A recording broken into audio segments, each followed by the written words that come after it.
Hello, my story about censorship is about my play, Homegrown. Homegrown is about a man called Sharif Abdul Halim.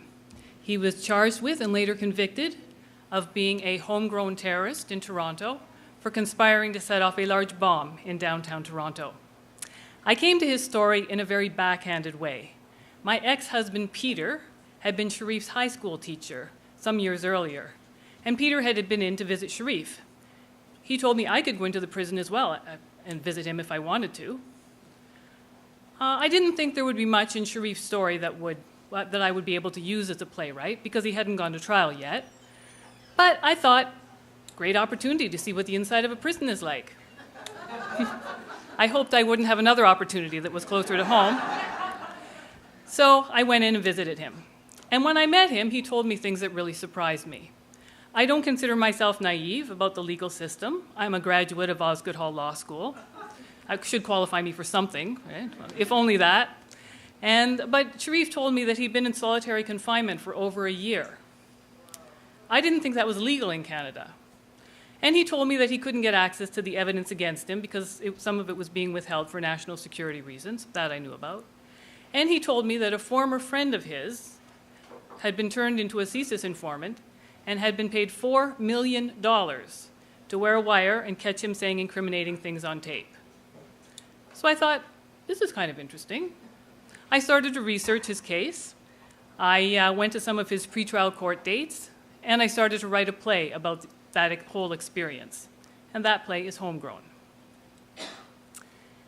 In 2010, the Summer Works Festival agreed to program Homegrown as one of its 42 plays that it was putting on that season, that festival. Homegrown is a well-respected but very small, relatively small festival. If you're thinking Luminato, think way, way smaller than that in Toronto. And like every other play in the festival, we were thrilled to be in the festival and really working to get some advance publicity for our show.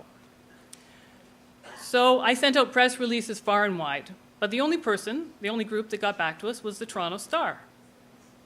So they came about a week before the show opened. A reporter came, saw part of a rehearsal, did an interview with me and the director, and said the story was going to come out it was going to be, the Friday before the August 1st long weekend, and it was going to be in the GTA section rather than in entertainment. But when we saw the story, it was good. It even had pictures in it. And the reporter had commented that he felt that the play was a sympathetic portrayal of a terrorist, the terrorist being Sharif. Okay, he's entitled to his opinion. We were delighted to get the advance publicity. That was early Friday morning. About 2 hours later, around 10:30, my telephone, this is still the Friday morning before the August 1st long weekend, my telephone started ringing off the hook. Talk Radio 1010, Metro Morning, French CBC Television, Canadian Press, Toronto Sun. Now everybody wanted to do stories about Homegrown. The reporter from the Sun wanted to do a story right away. He needed a telephone interview. So he called me up and told me he'd already spoken to people at the Toronto Arts Council, one of the funders of the festival, and they were outraged that their funding had been used to fund a play that was sympathetic to terrorism. I told him, a reporter said the play was a sympathetic portrayal of Sharif. I believe the play is an accurate portrayal. The next morning, we had a scheduled rehearsal, and one of the actors strode into the room and dramatically, as actors are wont to do, threw a copy of the Toronto Sun onto the table. We all looked at it. Homegrown was the entire front page of the Toronto Sun. There was a full-page picture, a headshot actually, of the actor who was playing Sharif in the play, along with the headline, "Sympathy for the Devil." Wow. The inside story quoted me as saying, "This play is a sympathetic portrayal of Sharif." This was getting a bit weird.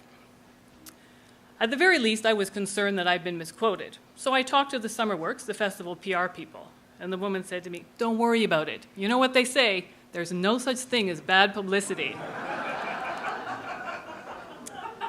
That was until, a couple of days later, the Sun printed all the corporate sponsors of SummerWorks, along with contact names and telephone numbers in the paper, and urged their readers to call up these sponsors as consumers and tell them what they thought about a play like Homegrown being put in the SummerWorks Festival, in an obvious attempt to get the play pulled. Now the SummerWorks person had a different idea. She said, "Catherine, you know, I don't want to tell you what to do, but if you agree, why don't you just stop doing media interviews? And, you know, the play hasn't opened yet, so people can just come to the show, and when they come, they'll see what the play's like, and they'll realize, you know, it's not that bad." Oh, okay. But the story had already completely taken off. Next salvo was a spokesman from the Prime Minister's office who said he was very disappointed that public funds had been used for a play that glorified terrorism. Ooh.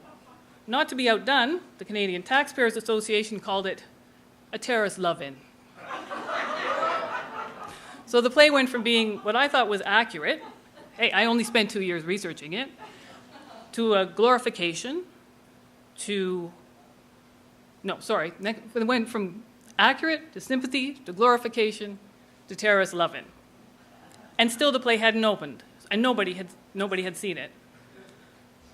Not to be left out, our Prime Minister, Stephen Harper, weighed in, saying he was concerned about Canadians seeing a play like Homegrown.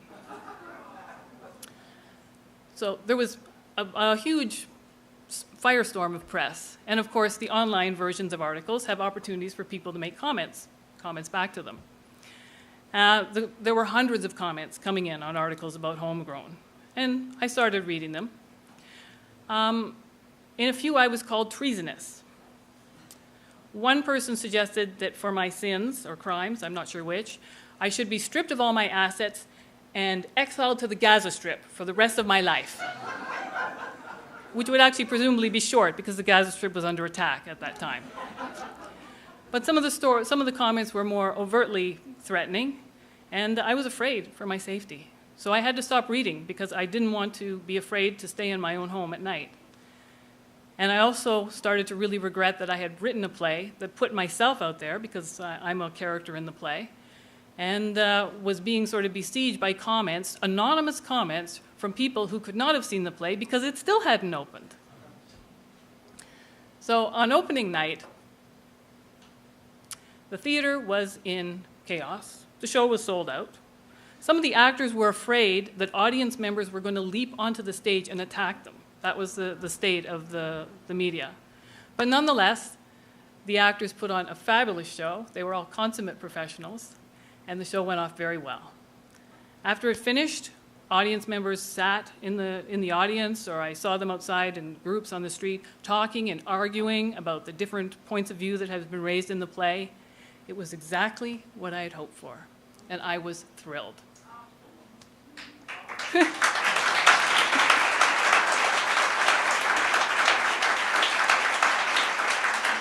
Thank you. And the reviewers all reported quite earnestly that the play in no way glorified terrorism.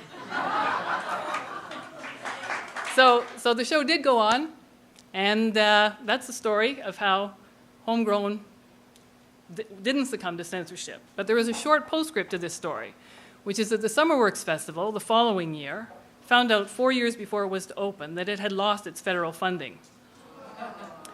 And it was, the federal government, this again became a controversy. The federal government said it didn't have to explain why it pulled funding from any group.